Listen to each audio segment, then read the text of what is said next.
Bueno, pues oficialmente estamos comenzando con esta serie que se llama David. Y mira, estamos hoy comenzando esta serie, pero al mismo tiempo quisiera que nos demos cuenta de que David fue y es una de las personas que tal vez son de las más conocidas en cuanto a historias bíblicas. De hecho, algunos piensan, o al menos nuestro folclore mexicano dice que él escribió las mañanitas. Yo no creo que él haya escrito las mañanitas, la verdad, o que él las cantaba, ¿no? No lo creo, la verdad, pero honestamente, David es una persona que pasó a la historia como el más grande rey de la historia de Israel. Hoy estaremos hablando de un primer episodio de esta serie que se llama El héroe tenaz. Y mira, la verdad es que cuando hablamos de la antigüedad, y específicamente de esta antigüedad en la que vivió David, la verdad es que no podríamos imaginarnos cómo eran las cosas. Cuando las guerras se suscitaban o cuando las enfermedades venían, o cómo era la situación en cuanto a las necesidades humanas, estamos hablando de el siglo 11 antes de Cristo. Estamos hablando de al menos 3000 años de diferencia con nosotros. Nosotros estamos acostumbrados a muchas comodidades. Estamos acostumbrados a andar en automóvil, estamos acostumbrados a tener dispositivos electrónicos, estamos acostumbrados a la comodidad de una casa construida con materiales que son altamente resistentes.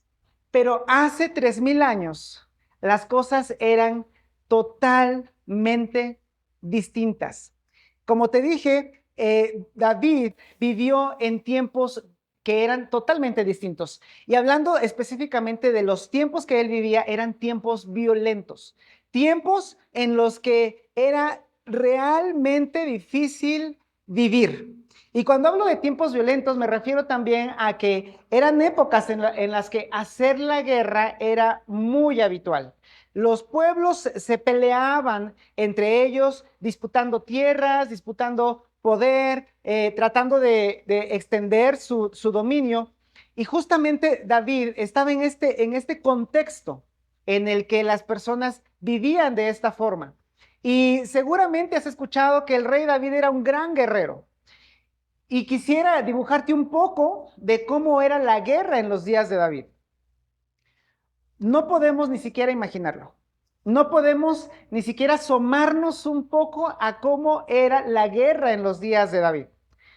Mira, si pudiéramos dibujarlo un poco y tal vez mirarlo desde lejos, la guerra que hoy tenemos es una guerra que se tiene, bueno, cuando hay guerras, porque hay guerras todavía en nuestra actualidad, lamentablemente. Estas guerras que tenemos actualmente son guerras lejanas. Tú tienes que, de alguna forma, ir contra tu enemigo, pero tu enemigo está lejos porque tienes armas que hacen que tú puedas dañar a otras personas a distancia. Sin embargo, en la época de David, las guerras eran totalmente cercanas. Tenías que pelear si es que llegabas a ese campo de batalla, sobre todo los hombres, que eran los que más iban a las guerras, primordialmente. Tenías que tener un combate cuerpo a cuerpo con tu enemigo. Era encarnizado. Mira, si pudiéramos dibujarlo más, te puedo decir que podías ver la mirada vidriosa tal vez de tu contrincante, con tal vez un pavor que tú no te imaginabas y que tú mismo tenías en tu mirada de ver a la muerte cara a cara. Seguramente algunos de ellos podrías sentir, porque esto era totalmente cercano, podrías sentir tal vez el aliento de esa persona porque tal vez tuvo que ingerir algo de alcohol o algo, alguna droga para poder darse valor e ir en contra de su contrincante. Y las luchas eran encarnizadas, eran con espadas. Tenías que distinguir entre tu sangre y la sangre de tu enemigo, porque sin duda estarías bañado en sangre. Y si tal vez por casualidad fuera tu sangre, tenías que estar seguro, porque la adrenalina hace que no sepas que estás herido, tendrías que estar seguro de que la sangre no fuera tocada por nada. ni por tu ropa, ni por ningún utensilio, ni por la tierra, porque lo más seguro es que si tuvieras una herida en la guerra, sin duda, lo más seguro es que podrías morir. Porque hace 3000 años las personas morían de infecciones. Los más destacados sabían que lo mejor era pelear en una guerra prácticamente con nada de ropa, porque un trapo sucio dentro de una herida podría significar la muerte. Dime si no era encarnizado, dime si no era totalmente salvaje, dime si no era algo que ni siquiera nos podemos llegar a imaginar, porque nosotros estamos acostumbrados a ver hasta películas en las que todo esto se ha visto de otra forma. Mira, de hecho, las películas de Hollywood se han encargado, no sé si vieron Corazón Valiente, bueno, yo hablo desde mi edad, ¿verdad? No sé qué películas nuevas haya de estas épicas, pero Corazón Valiente, tal vez Gladiador, no, si estoy muy atrás, ¿verdad? Pero estas películas hollywoodenses, ¿sabes qué hacen? Que las guerras antiguas, y nosotros tendemos a hacer lo mismo, ¿eh? Estas guerras antiguas tendemos a hacer esto, las embellecemos, las desinfectamos y además las romantizamos. Pero las guerras antiguas eran encarnizadas, eran peligrosas. Tenías que estar cuerpo a cuerpo con tu enemigo y sabiendo que en cualquier momento, si es que eras un novato, lo más seguro es que podrías haberte enfrentado a un veterano de guerra con el cual sin duda no vas a sobrevivir. Eran tiempos eran tiempos violentos. Y por eso es que cuando vamos es uno de estos libros antiguos de lo que nosotros conocemos como Antiguo Testamento en la Biblia, leemos en uno de estos libros llamado Primero de Samuel, capítulo 17, el primer versículo, la primera parte dice, los filisteos juntaron sus ejércitos para la guerra y se congregaron en Soco, que es Judá. El contexto es, el primer rey de Israel, que se llama Saúl, está en una guerra con los enemigos del pueblo de Dios, del pueblo de Israel. Ya te dibujé la guerra, no era nada bonito, ni nada romantizado, ni nada que tenga que ver con las películas de Hollywood. Los enemigos del pueblo de Israel, que eran los filisteos, los cuales trataban de quitarle la tierra que ya era de por sí de ellos desde muchos años antes, estaban en este tipo de peleas y estaban en Judá. Y luego dice el versículo 2, también Saúl, que como te dije hace un momento es el primer rey de Israel, y los hombres de Israel se juntaron y acamparon en el valle de Ela y se pusieron en orden de batalla contra los filisteos. Imagínate, por favor, dos campamentos, dos grupos de personas con mucho miedo. Algunos tenían cierto grado de conocimiento de la guerra, pero otros no. Y entonces están estos dos campamentos a punto de enfrentarse. Y los filisteos estaban sobre un monte a un lado, un cerro, e Israel estaba sobre otro monte al otro lado y el valle entre ellos. Ese momento tenso en el que aún no se enfrentan, ese momento tenso en el que hay que tener valor, hay que recoger valor, porque el momento de pelear es encarnizado, es violento, es horrible. Versículo 4, salió entonces del campamento de los filisteos un paladín. Estas palabras que a veces no entendemos, ¿verdad? Un guerrero sobresaliente, el cual se llamaba Goliat de Gat y tenía una altura de 6 codos y un palmo. Este hombre era extremadamente alto. Déjame más o menos haciendo cuentas mentales. Mira, 2 y 2 son 4, son 3 metros. Mira, así me salió. Un poco más de 3 metros. Este hombre, además, lo más seguro es que fuera un veterano de guerra. Si fuera yo una parte táctica de los filisteos, yo pondría a Goliat tal vez en la segunda o la tercera fila, porque están los primeros que están saliendo al frente. Y sabes que Goliat con esa altura simplemente tendría que tomar su lanza o su espada y desde lejos atacar y atacar y matar y matar. Esto es la guerra encarnizada de hace 3000 años. Y luego, hablando de Goliat, de este gigante, el asta de su lanza era como un rodillo de telar y tenía el hierro de su lanza 600 ciclos de hierro. O sea, él traía una lanza extremadamente grande. Y luego nos dice, y se paró y dio voces a sus escuadrones, a los escuadrones de Israel, diciéndoles, ¿para qué os habéis puesto en orden de batalla? ¿No soy yo el filisteo y vosotros los siervos de Saúl? Imagínate, estaban los dos campamentos, los dos sobre un monte, y bajaba Goliat para amedrentar a los israelitas. Con ese tamañote, con esa lanza tan grande, con esa habilidad para matar, dime quién no tendría miedo. Si de por sí en las guerras tiene que haber miedo. Por eso no romantizamos en este momento absolutamente nada. Esto es terrible. Este gran gigante está diciéndole a los demás, miren, yo soy aquí más poderoso que ustedes. Y ustedes simplemente son siervos de su rey Saúl. Y luego les lanza un reto. Escoged entre vosotros un hombre que venga contra mí. Si él pudiera pelear conmigo y me venciere, nosotros seremos sus siervos. Y si yo pudiere más que él y lo venciere, vosotros seréis nuestros siervos y nos serviréis. Y aquí es donde pregunto, ¿esto será difícil de entender o de captar para todo un ejército? Un hombre de 3 metros, un hombre con una lanza que está desproporcionada en cuanto a sus dimensiones. ¿Quién se atrevería a enfrentar a este hombre gigante? Y añadió el filisteo, hoy yo he desafiado al campamento de Israel.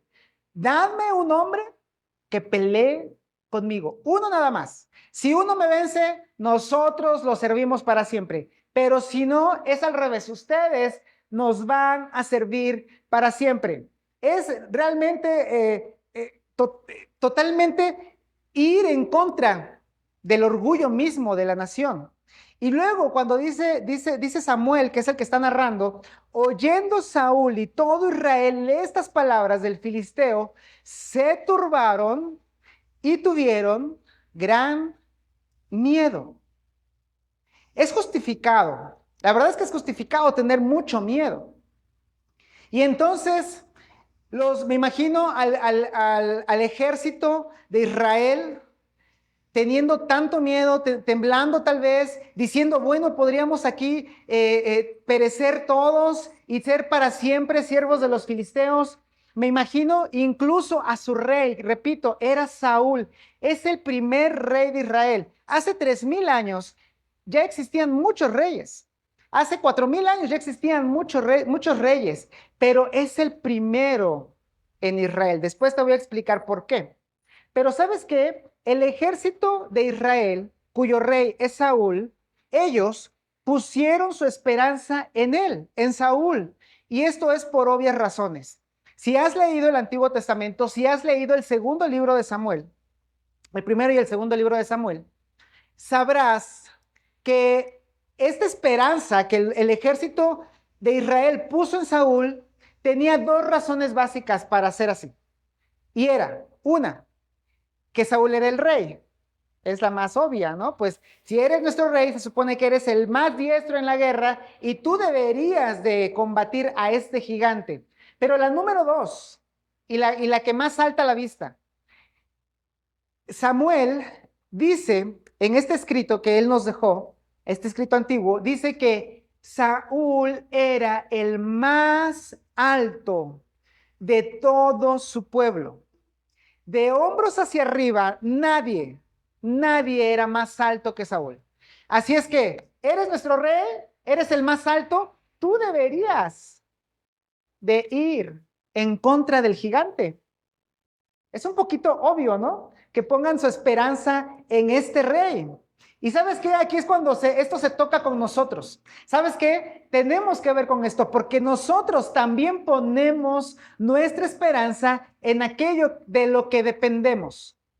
Tú puedes depender de tu trabajo y muchas veces pones tu esperanza en el trabajo. Puedes depender de que tal vez tengas una beca, de que tal vez tengas un apoyo gubernamental y a veces ponemos nuestra esperanza en eso. Puedes depender tal vez de tus padres y entonces pones tu esperanza en tus padres. A veces emocionalmente dependemos de otras personas, de la pareja, del novio, del esposo, de los amigos. ¿Por qué? Ponemos nuestra esperanza en aquellos de quienes dependemos. Y entonces yo te pregunto, ¿qué pasa cuando, como Saúl, aquellos de quienes tú pretendes depender, tus amigos, tus padres, tus hijos, tu trabajo, tu pareja, qué pasa cuando te falla? ¿Qué pasa cuando no da el ancho que tú esperas? Entonces vienen las desilusiones. Y donde quiera que pongamos nuestra esperanza, allí está nuestra confianza. Donde quiera que pongamos nuestra esperanza, allí está nuestra confianza. Y al revés, donde quiera que pongamos nuestra confianza, allí está nuestra esperanza. ¿Dónde está tu esperanza? ¿Dónde está tu confianza? ¿En el dinero, en el trabajo, en el éxito, en tu éxito profesional, en tu éxito académico, en tu familia, en tu pareja? Por eso, la credibilidad del rey Saúl se fue desvaneciendo, porque todo el ejército había puesto su esperanza en el rey. Eres el rey, deberías de ir a pelear. Eres el más alto, deberías de ir a pelear contra este gigante, Goliat. Unos 400 años antes, Dios había establecido a Israel como una teocracia. Por eso te dije hace un momento, no existían los reyes. Este es el primer rey de Israel. 400 años antes, Dios había establecido otra cosa para Israel. Si nos has seguido en otras series, hablamos en la serie de Punto de Partida, que te recomiendo, por cierto, muchísimo, que vayas a ver ahí en nuestras redes sociales. Hemos visto que Dios llamó a Abraham. Y a Abraham le prometió que en él serían benditas todas las naciones de la tierra. Si tú lo recuerdas, el pueblo de Israel, que fue la descendencia de Abraham, con Isaac, con Jacob, con sus 12 hijos, es decir, las 12 tribus, vivieron 400 años en Egipto y cuando salieron de Egipto, Dios quería que fueran una nación diferente. Dios quería que fueran una nación tal que las demás naciones dijeran, oye, ¿por qué te va tan bien? Oye, ¿cómo es que tu tierra es tan fértil? ¿Por qué tus mujeres tienen hijos sanos? ¿Por qué Dios da tanta bendición? ¿Quién es tu Dios? ¿A quién sirves? Ese era el propósito de Dios. Y por eso Dios no les había puesto rey. Dios había hecho que ellos fueran un pueblo de leyes y que esas leyes fueran supervisadas junto con el pueblo por lo que en algún momento fueron denominados jueces. Pero Dios reinaba sobre ellos. Hubo un momento en el que estos jueces funcionaron y el pueblo a veces obedecía, a veces desobedecía, a veces cada quien hacía lo que quería. Pero hubo un momento en la vida del pueblo, y esto nos lo narra también Samuel, ahí en 1 de Samuel capítulo 8, en el que el pueblo ya no quiso más jueces, ya no quiso que Dios fuera su rey. Mira lo que sucedió en 1 de Samuel capítulo 8, versículo 1. Aconteció que habiendo Samuel envejecido, puso a sus hijos por jueces sobre Israel. Samuel fue el último juez. Después de muchos jueces sobre el pueblo de Israel, él dice, bueno, yo ya estoy viejo, mis hijos tienen que ser jueces sobre el pueblo. Pero los hijos no anduvieron por los caminos de su padre. Antes se volvieron tras la avaricia, dejándose sobornar y pervirtiendo el derecho. Es decir, aquí está sucediendo una especie de nepotismo, una especie de corrupción en el estilo de gobierno que Dios había establecido.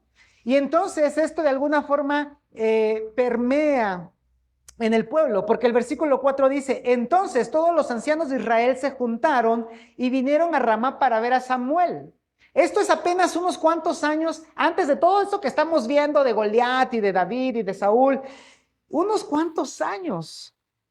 Los ancianos de Israel se juntaron y vinieron a Ramá para ver a Samuel. Y le dijeron, he aquí, tú has envejecido y tus hijos no andan en tus caminos. Por tanto, constitúyenos ahora un rey que nos juzgue como tienen todas las naciones. En otras ocasiones hemos dicho que Israel es como un hijo para Dios. Y si tú tienes hijos o tienes hijas, sobre todo adolescentes, sabrás que es bien difícil a veces lidiar con los adolescentes, porque todo lo que tienen sus compañeros lo quieren ellos, ¿sí o no? Es que todos tienen la Xbox, ya no existe la Xbox, ¿verdad? 360, ¿no? Ya Xbox One, ¿todavía existe, amigos? Sí, ok. La PlayStation 5 también, Nintendo Switch, bueno, todos, estoy bien desactualizado, todos tienen esa consola, yo también la quiero. Es que todos van a ir al cine, todos van a estar allí, mamá, papá, déjame ir.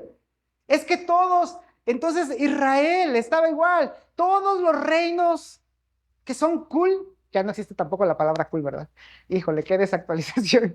Que todos los reinos que están en onda, lo siento, tienen un rey y nosotros no. Constitúyenos un rey, Samuel, igual que tienen todas las naciones. Pero Dios había establecido a Israel con un propósito muy específico. El ideal de Dios no era que Israel tuviera rey. El ideal de Dios no era sino que Él gobernara, que Él fuera el rey sobre ellos. Era una teocracia auténtica. Dios reinando, Dios gobernando a su propio pueblo. Pero no agradó a Samuel esta palabra que dijeron, danos rey que nos juzgue. Y Samuel oró a Jehová, porque sin duda le hizo ruido a Samuel. Ok, sus hijos no eran los mejores, estaban pasándose de listos, pero al final eran los jueces. Dios, si los quería desechar, los desecharía. El punto aquí es, los israelitas no querían que Dios los gobernara. Y por eso le dice Dios a Samuel, dijo Jehová a Samuel, oye la voz del pueblo en todo lo que te digan, porque no te han desechado a ti. No es que no quieran jueces, no te desecharon a ti, Samuel, sino a mí. A mí me han desechado para que no reine sobre ellos. No te desecharon a ti, me desecharon a mí. Quieren rey porque no me quieren de rey a mí. Ahora pues, oye su voz, mas protesta solemnemente contra ellos y muéstrales cómo les tratará el rey que reinará sobre ellos. Y les dice, mira, ¿sabes qué? Si quieres rey, ok, tendrás rey, pero mira, yo te tengo que advertir, un rey te va a pedir tributo. Un rey va a pedir que tus hijos le sirvan. Un rey te va a pedir a tus hijas. Un rey te va a quitar parte de tus cosechas, parte de tus ganados. Un rey te va a oprimir. Y de todas formas, los ancianos, el pueblo, quisieron rey. Pero todo esto, toda esta rebeldía y toda esta falta de sabiduría dio paso para que existiera la historia del rey David, que sería el segundo rey de Israel. Ahorita es simplemente en este contexto que estamos nosotros dibujando apenas con esta batalla contra Goliat, es el inicio tal vez. En este momento el rey es Saúl, pero todo esto que se ha suscitado, Dios lo mueve para que haya alguien que sobresalga aún en lo que Dios no había querido, que es un reino que no fuera él el rey.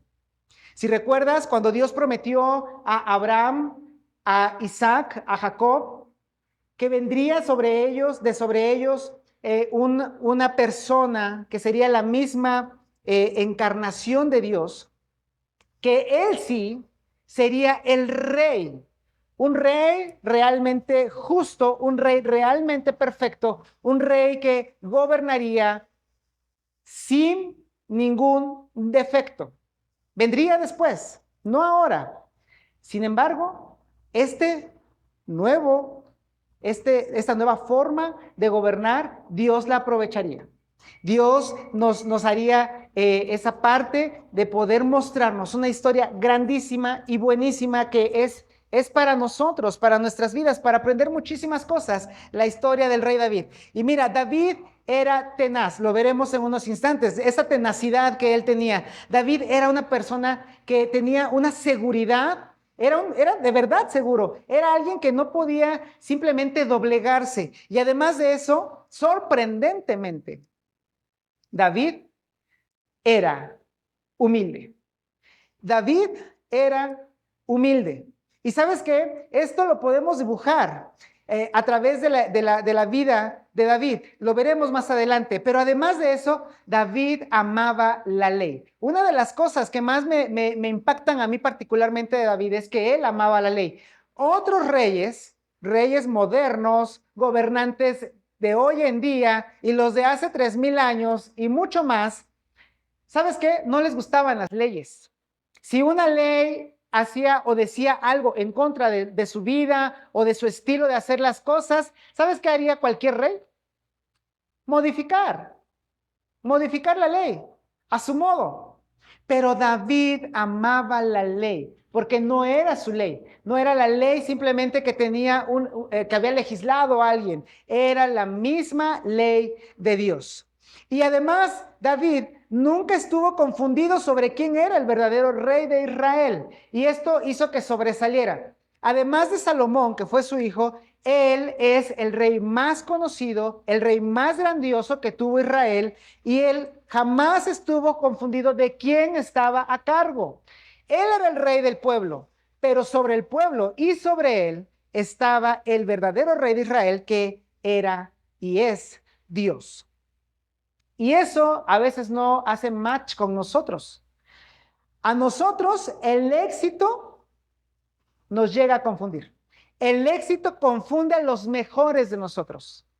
Un poco de fama, un poco de éxito académico, un poco de éxito en tu medio de donde laboras, un poco de estar arriba de la media. ¿Y sabes qué? El éxito te confunde y me confunde. Hace que perdamos los pies sobre la tierra. El éxito a veces hace que los humos se nos suban, como decimos aquí en México, a la cabeza. Pero David era humilde. Y mira si regresamos a esta historia que estábamos viendo sobre este gigante Goliat. Oyendo Saúl y todo Israel estas palabras del filisteo, se turbaron y tuvieron gran miedo. Ahí nos quedamos hace un momento. Ahora mira, no vamos a leer todo porque es mucho, pero David en ese entonces era un muchacho de aproximadamente 15 años. Aproximadamente porque en realidad los escritos bíblicos no nos dicen exactamente la edad de David. Pero sí sabemos que era el más chico de sus hermanos, que además era un pastor de ovejas, que no tenía edad ni siquiera para ir a asomarse a la guerra, y sobre todo que parecería como que fuera un muchacho en cierta forma hasta despreciable para quienes tenían ya una edad más avanzada. Se le despreciaba, por ejemplo, por ser rubio, por ser de hermoso parecer, y porque además era un niño prácticamente, para nuestra cultura era un niño. ¿Y sabes qué? Él llega a esta situación y cuando escucha a Goliat decir todas estas palabras y retar al ejército de Israel, en lugar de darle miedo, ¿sabes qué pasó con él? Él se sintió ofendido. Todos tenían miedo, incluyendo el rey Saúl, pero David se sintió ofendido, porque él estaba identificado con su pueblo y con su Dios. Por eso el versículo 26 de 1 Samuel dice: entonces habló David a los que estaban junto a él diciendo: ¿qué harán al hombre que venciere a este filisteo y quitarle el oprobio de Israel? Todos decían: espera, ¿cómo? ¿Estás diciendo que qué? Sí, ¿qué van a darle al que venza a este filisteo, a este gigante? Y que además Él nos trae oprobio, nos está avergonzando. Es una desgracia para Israel. Y todos, ¿qué? No lo veíamos así, no lo vemos así, simplemente nos da miedo. ¿Cuál vergüenza? ¿Cuál oprobio? David tenía la correcta visual de las cosas. Mira cómo se expresa. Porque ¿quién es este filisteo incircunciso para que provoque los escuadrones del Dios viviente? Y esto de incircunciso tal vez es una palabra que también nos confunda, pero significa simplemente que Goliat estaba fuera del pacto de Dios, fuera de las promesas de Dios. Dios no estaba con él. Dios no tenía su bendición sobre él ni sobre su pueblo. Y además estaba provocando a los escuadrones de quien sí era el pueblo de Dios. Así es que cuando David llega ante Saúl, todo flacucho tal vez, todo chiquillo, rubio, de hermoso parecer, y que Saúl le dice, no, ¿cómo crees que tú vas a ir contra el gigante? ¿Tú crees que vas a vencerlo? Porque llegó a oídos de Saúl seguramente y Saúl decía, bueno, sí, si hay un valiente, tráiganmelo. Y entonces entra David, pastorcillo, con un cayado, con un zurrón. Eh, y entonces lo menosprecia. Tú vas a ir en contra de este hombrezote de 3 metros, con una lanza de dimensiones desproporcionadas. Y entonces cuando lo empieza a despedir y le dice, no, no, no, ¿sabes qué, niño? Ve otra vez a cuidar las ovejas de tu papá. No, ahorita no estamos requiriendo de tus servicios. David le dice, ¿sabes qué? Mándame a mí. Yo tengo que ir. Mira, cuando yo cuidaba las ovejas, venía a veces un león. ¿Y sabes qué hacía yo? Peleaba con el león. Yo tomaba mi onda y hería al león. Y le quitaba esa oveja de sus garras y de sus colmillos. Y si fuera un oso, hacía lo mismo, lo hería con mi onda. Y si todavía tenía mi oveja, le abría la quijada y lo libraba. ¿Y sabes qué? Yo creo que puedo ir contra ese filisteo que está trayendo la deshonra a nuestro pueblo. Y mira las palabras de David. Fuese león, fuese oso, tu siervo lo mataba. Y este filisteo incircunciso será como uno de ellos. ¿Sabes por qué? ¿Sabes por qué? David no dijo porque soy muy bueno, porque soy un gran, ¿cómo se diría a los que usan las ondas? ¿Hondero? Soy un gran tirador de la onda. No, y no es esa onda, muchachos, esa onda no. Él no dice, es que no es porque yo sea bueno. ¿Sabes qué? ¿Sabes qué dice él? Por eso es que tenemos mucho que aprender de David. David dice, sí soy bueno, pero no soy tan bueno. Mira, porque ha provocado al ejército del Dios viviente. No soy yo, es Dios. Y luego dice esto, añadió David, Jehová que me ha librado de las garras del león y de las garras del oso, él también me librará de la mano del filisteo. Soy bueno, pero no soy tan bueno. El que me libró del león, el que me libró del oso fue Dios. Y Dios, que me libró de ese oso y que me libró de ese león, me va a librar de este gigante. Podemos decir que en David no había confusión de quién era el que tenía todas las cosas en sus manos. En David no había confusión de quién tenía la última palabra en el mundo.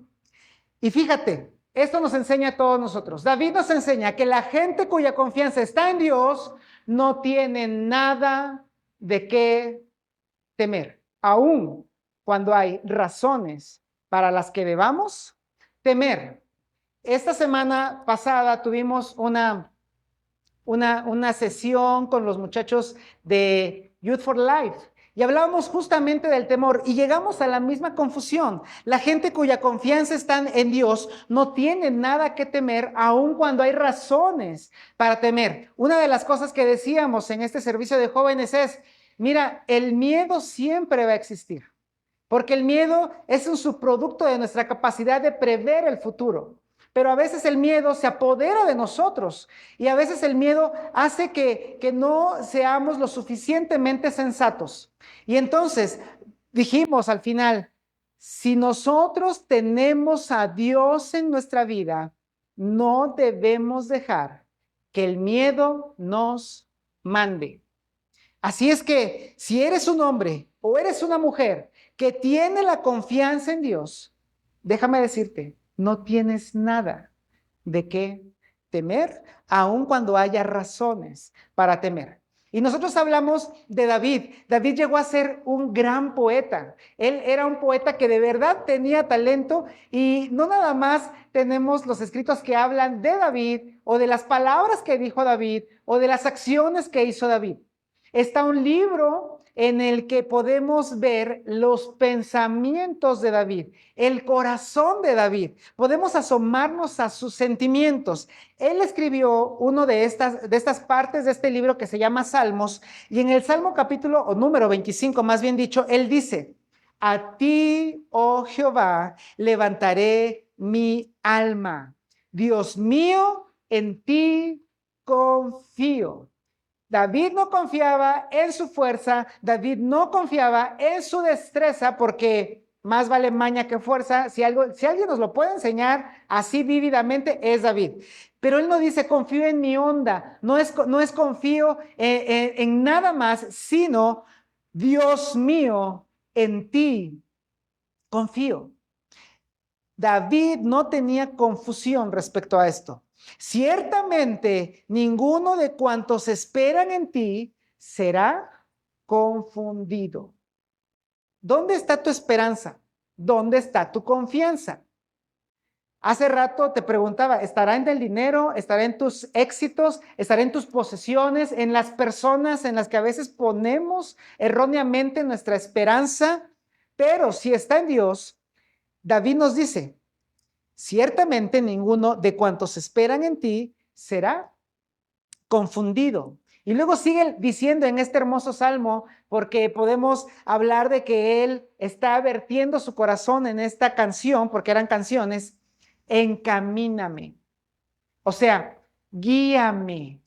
Dime tú por dónde debo de ir. Dime tú por dónde debo caminar. Y muchas veces, cuando nosotros tenemos que tomar decisiones, jóvenes, tienen que tomar decisiones que marcan su vida.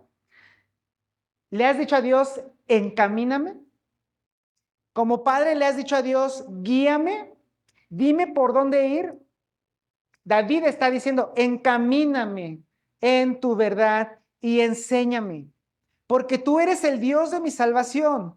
En ti he esperado todo el día. Otras traducciones dicen, en ti he puesto mi esperanza durante todo el día. Me imagino a David despertando y decir, hoy es el día en el que Dios me va a ayudar. Hoy pongo mi esperanza en Dios, hoy pongo mi confianza en Dios, y hasta que termina el día. Así es que un muchacho de 15 años, de aproximadamente, un muchacho que cuando le ponen Saúl le dice, bueno, entonces, a ver, ponte ¿cómo se llama esto? Mi armadura, gracias. A veces se van las palabras. Mi armadura, y David ni siquiera puede porque nunca lo había probado. Dice, no, ¿sabes qué? Simplemente iré con mi onda. Y entonces de aquí se libra una batalla épica. Todos la conocemos tal vez. Todos sabemos que David venció a Goliat con una piedra lisa de un río. David lo venció de esa forma. Una batalla épica. Vence al gigante, le corta la cabeza con su propia espada, y entonces la euforia de todo el pueblo, la emoción de todo el pueblo, el valor y el orgullo recuperado de todo el pueblo hace que vayan detrás de los filisteos y los persigan y hagan una batalla épica, y además de esto cobran el botín, y es totalmente distinta la situación por un niño, un muchacho que confiaba y tenía su esperanza en Dios. Te decía hace un momento, aquellos cuya esperanza está en Dios ven con claridad, actúan con confianza, pero caminan con humildad. Te invito a que tú hagas esto también. Si tu esperanza está en Dios, ve con claridad, porque Dios está contigo. Actúa con confianza, porque Dios está contigo. Pero nunca olvides caminar con humildad. Y entonces podríamos decir, ya para finalizar, que este sería un reto para todos nosotros, que podamos decir como David, a ti, oh Jehová, levantaré mi alma. Dios mío, en ti confío, en ti he esperado todo el día. Sé que me estás viendo tal vez por internet y esto va a ser un poco raro. Y justamente también los que están aquí conmigo, ¿qué te parece si leemos juntos estas palabras y te propones, tal vez no las palabras exactas, pero sí la idea, decírsela a Dios mañana que te levantes? Y decírsela a Dios dentro de 2 días y 3 días y que tu corazón sea todos los días confiar en Dios. ¿Qué te parece si lo leemos todos juntos? A ti, oh Jehová, levantaré mi alma. Dios mío, en ti confío. En ti he esperado todo el día. Y entonces, cuando ya no haya nada que hacer, cuando al parecer no hay más opciones, cuando al parecer todas las puertas se han cerrado, ¿sabes qué? La confianza, tu confianza, mi confianza debe de estar en Dios. David sería el rey más famoso de Israel, no por ser perfecto, sino porque nunca se confundió con el verdadero rey en quien tenía su esperanza. Voy a cerrar con esto. No sé si has conocido a alguien que tenga su esperanza en Dios, pero cuando conoces a una persona que confía plenamente en Dios, se nota. Yo no puedo hablarte de muchos, pero puedo decirte una persona a quien yo veía que tenía su esperanza en Dios. Y esa persona fue mi abuela materna. Ya no está con nosotros, hace 2 o 3 años que partió con el Señor. Pero si algo podía ver en mi abuela, Tomasita, le decíamos de cariño, era su plena confianza en Dios. Cuando no había, a lo mejor lagares o graneros repletos, cuando no estaban las despensas llenas, ¿sabes qué nos decía? Dios está con nosotros. Dios va a proveer.